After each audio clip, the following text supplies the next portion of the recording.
예, 안녕하십니까. 서울 강서갑 출신의 구상찬 의원입니다. 세 분 선생님들 너무 감사하고 고맙습니다. 공청회 공수를 위해서 이렇게 아침 일찍 이렇게 나와주셔서 대단히 감사하고요. 또 우리 조정관 선생님 아까 말씀 중에 아침 일찍 기차 타고 왔다고 말씀하셨는데 감사드립니다.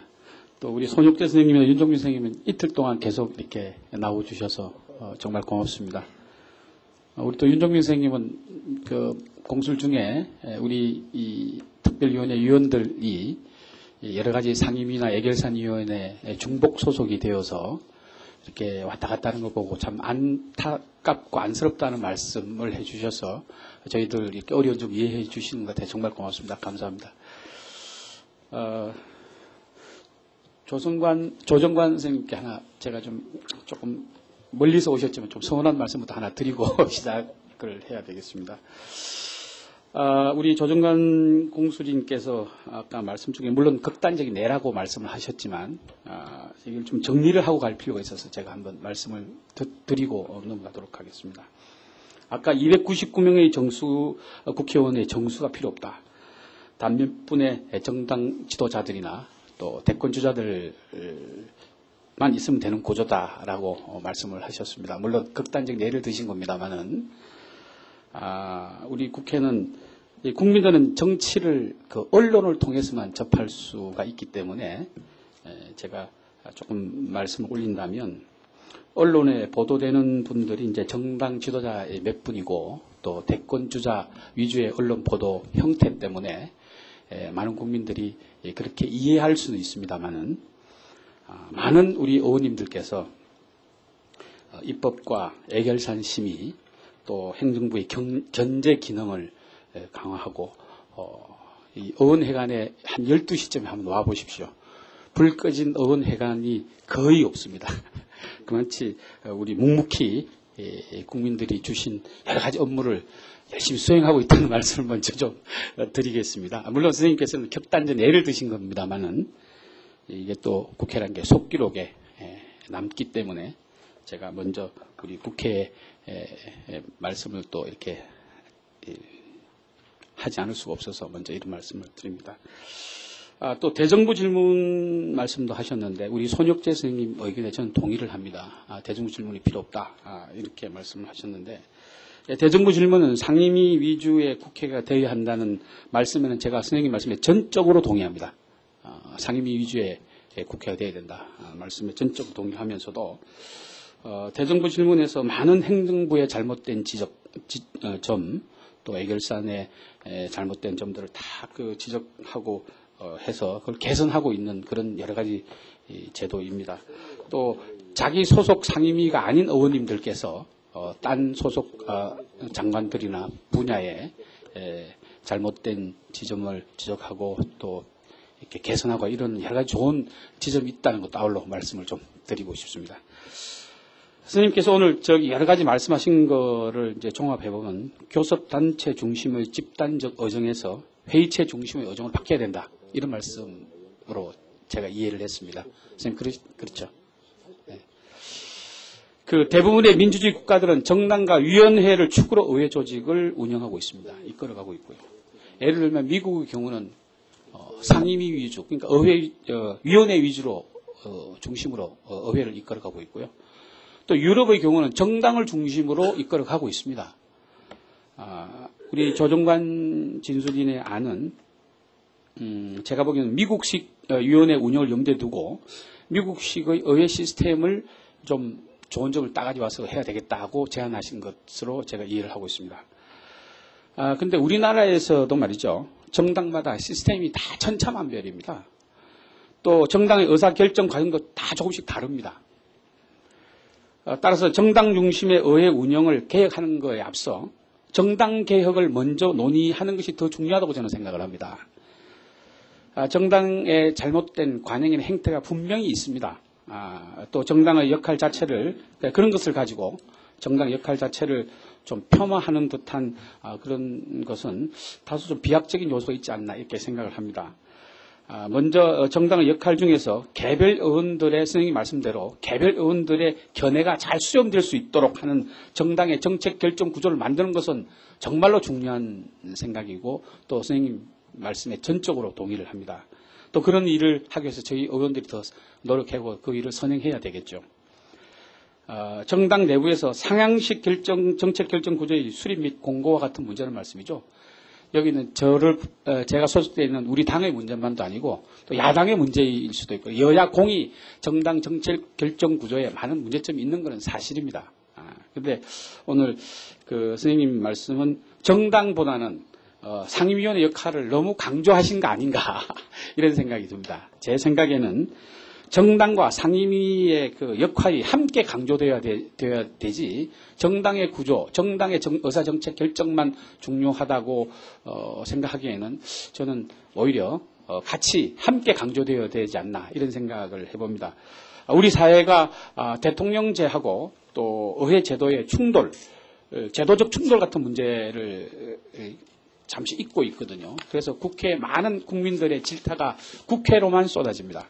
국회의원들에게만 쏟아집니다. 이런 것들은 제가 보기에는 제도적 충돌인데 이런 문제를 좀 더 균형 감각을 가지고 평가를 해야 되지 않냐 이런 생각을 하고 있는데 우리 조 선생님 어떠십니까? 또 세 분 의원님 말씀 오늘 따끔한 지적들 충분히 또 아주 겸허히 수용을 합니다. 그렇지만 이런 문제는 조금 또 시각의 조정이 필요하지 않겠냐 이런 생각이 들었는데 우리 조성관 진수님 어떻게 답변 좀 해주시죠. 시작할까요? 네, 고맙습니다. 좋은 질문 감사합니다. 그러니까 한정된 시간 때문에 그 많은 이야기를 하려다 보니까 설명이 많이 부족했던 부분들이 있거든요.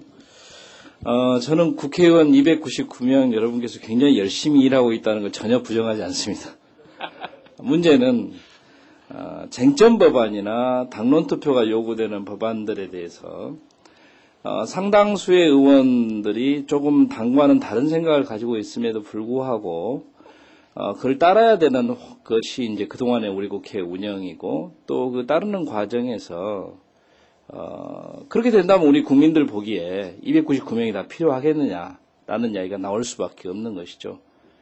미디어법을 예를 들어도 저는 그걸 극단적으로 반대한 야당들 속에서도 그걸 반대하는 이유가 다들 좀 다릅니다.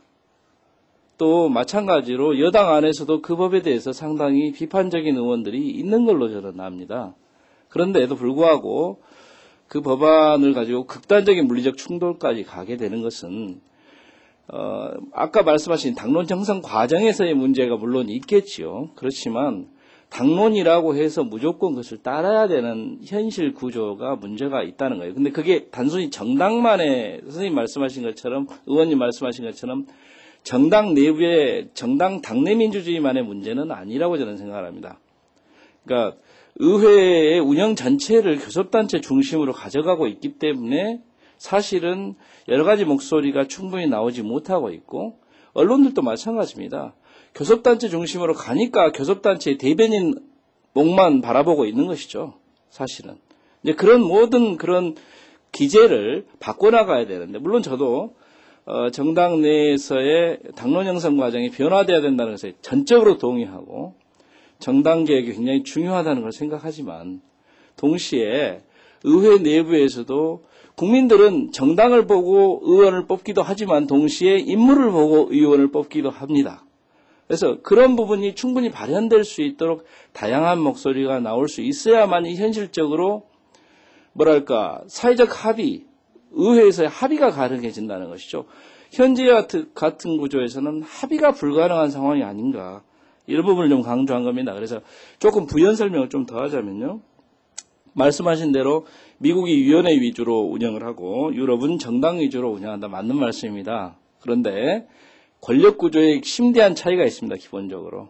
우리가 유럽의 정당 중심으로 운영한다고 하는 모든 유럽의 국가들은 내각제 그리고 유일하게 프랑스 같은 경우에 이제 이원집정부제입니다. 그래서 그들 나라에서는 그것이 당연한 구조입니다. 다시 말해서 여당은 거기서는 여야당 구분이 있는 거죠. 내각제에서는. 여당은 스스로 정부를 형성하고 있습니다. 행정부를. 따라서 행정부의 입장을 옹호하는 것이 어느 정도 여당은 해야 될 역할입니다.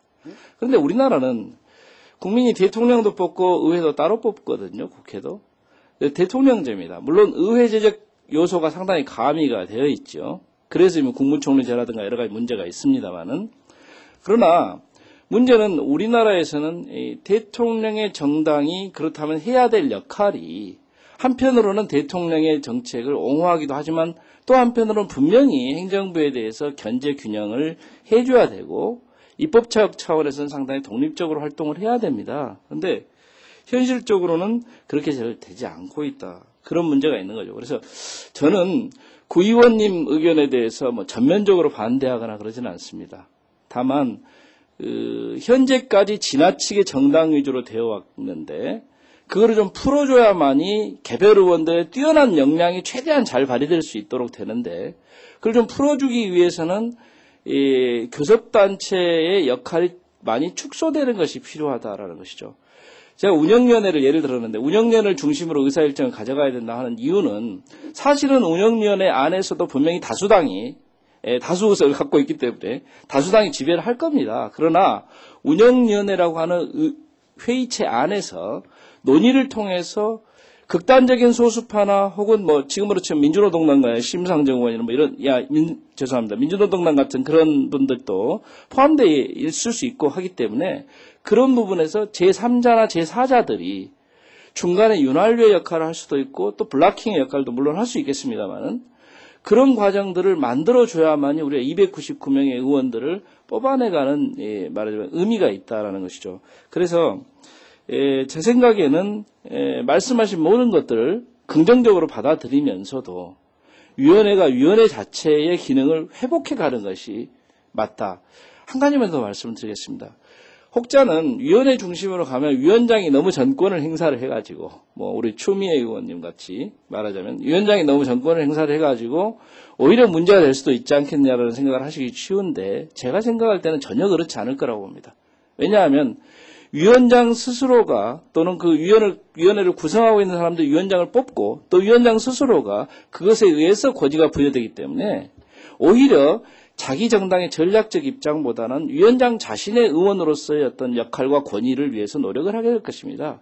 그래서 그런 면들을 다 감안해 본다면은 이번에 운영제도 개선의 전체적인 포커스는 회의체 중심 쪽으로 가야 되지 않겠냐라고 하는 것을 강조한 것입니다.